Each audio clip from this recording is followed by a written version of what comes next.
Good afternoon, live from Radio Row. I'm Roy Kessel with Sports Philanthropy Network, and we're very excited today to be here at Super Bowl 58 at the Mandalay Bay Convention Center and be talking about brain health. So, uh, Nanja is with us with Move the Brain Foundation, and one of the things I think that we like to talk about and that's so important is brain health and how we can keep the brains healthy even when they get moved involuntarily in collisions in sports like football, soccer, or other things like that, ice hockey.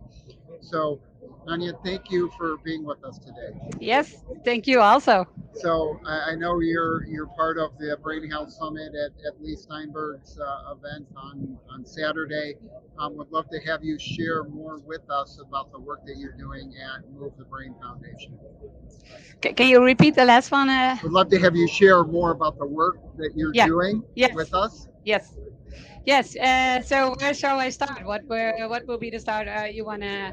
Well, why did you get involved with this foundation? What made you and your sister start this Yes, foundation? I can explain. So my sister had a concussion for almost 10 years. So she was a pro athlete, soccer player, and because you're an athlete, a pro athlete, when you get a concussion, it can cause serious problems, harder also to get recover.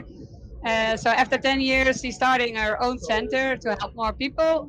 But then after 6 years, she had the mission, even with me, to help more people with the knowledge we found out. And then we starting up the foundation with the mission helping 500,000 people in 5 years and 5,000 clinicians to give more information about concussion and also the possibility to recover and giving hope.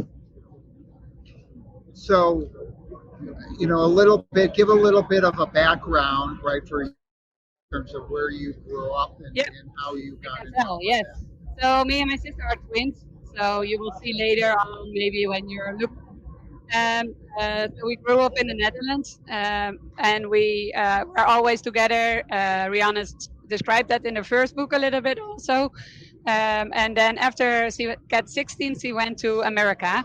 She played there soccer by a university for 5 years. And after she came back to the Netherlands, she played soccer for the Netherlands, the starter for ADO Den Haag and the national team. So yeah, that's a little bit the story in a short note. But yes, and then she got a concussion in the soccer match. So that was a bad story because she had a concussion first, and then a second one, and then a third one. So yeah, it was hard to recover, and I was on her side as her sister, and I saw struggling her also a lot with a lot of problems. Everybody has with a concussion also. Yeah. So do you know? Do you want to know a little bit more about the symptoms she experienced also? So she had a lot of experience problems with emotional depression, also information processing, and a lot of times she had problems with motor cortex or motor problems. She had, it was hard for socializing, so she isolates a lot more every time, more and more. So that was also hard for us as family to see because we want to help her, but we didn't know how to do that. Yeah, so I can imagine if you have maybe a concussion, would be also really hard for you how you can recover also. But see right there about her book over that story.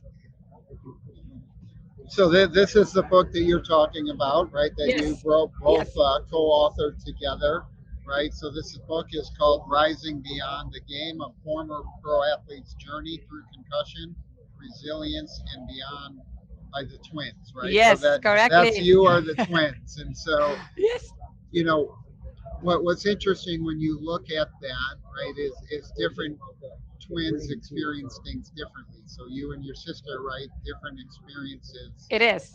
Yeah, we talk a bit also in the book about the twin, about the brains of a twin, and what's the difference between a twin. We talk a little bit about it.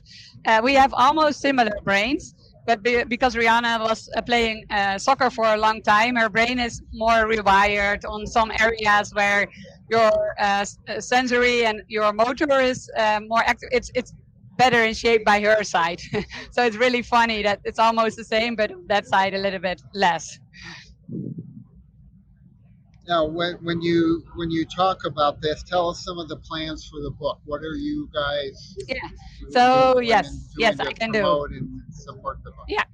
So Rihanna wrote the book with me include, but Rihanna wrote the most of it. But she wrote it also to inform people more about the concussion, but also even Eric Hippel is writing a little bit in the book about depression by sporters, and tells a lot also because there's a lot of unknowledge about concussion, and we think it's really important that people know what to do when you have a concussion, but also talking about the brain, what's different when you are a sporter. And also, yeah, it's with the book we want to help more people informed, but also, yeah, that there's, yeah, I don't know exactly what to say anymore, but it's like a book to read. It goes about hope, and that you cannot give up if you have a concussion. You need to find treatment so you can get better.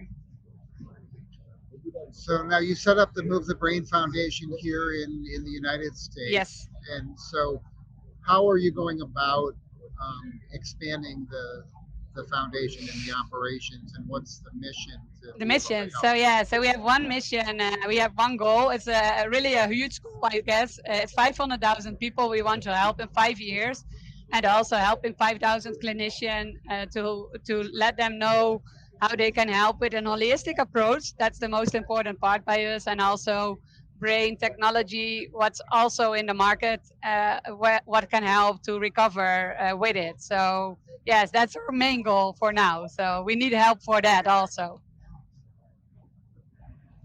So that's an ambitious goal. 500,000 lives in 5 years. That's 100,000 people a year, right? That's almost 10,000 people a month. So that's a lot of Hmm. people. So how are you planning to impact all of those lives?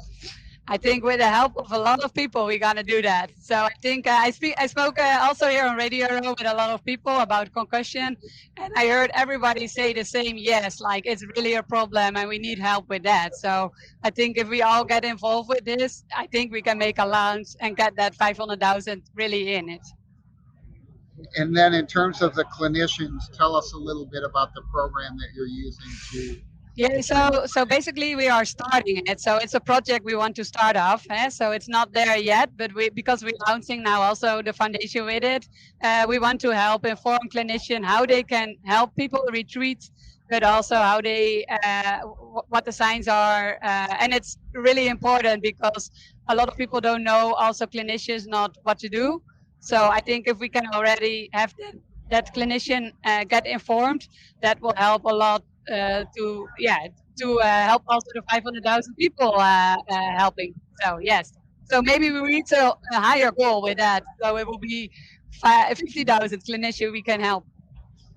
So one of the things you talk about is the lack of well-trained people in this area, right? Yeah, So, as you look at training those 5,000 clinicians, right, that's obviously a starting point, and then yeah. looking at how we create the ability later to get more people trained. So what does that training program look like?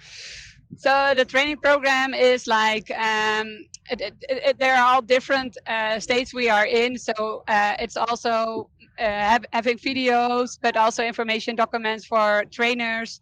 It also goes about how they can treat them.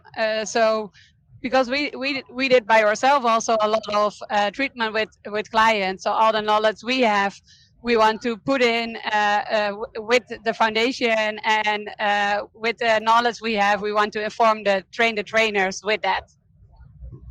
Well, it sounds like you guys are doing amazing work. We appreciate everything. Yeah. Encourage people to look into this book. I think it's Yes. a great book. You'll get an opportunity if you join us at Lee Steinberg's party to meet Nanja on Saturday and hear more about brain health from so many different directions. So um, we want to thank you for coming on the Yes. show and sharing your story on behalf of Sports Philanthropy Network. This is Yes. Roy Kessel, reminding all of our viewers and listeners that we appreciate your time and your generosity. And please remember to live generously. Yes. And don't forget, there's hope for everybody who is listening. Thank you. Just You, keep that you in too. mind and make sure you don't forget as you go through these struggles of knowing the Yes, I people that are agree. there with you. I agree. Thank you. Thank you.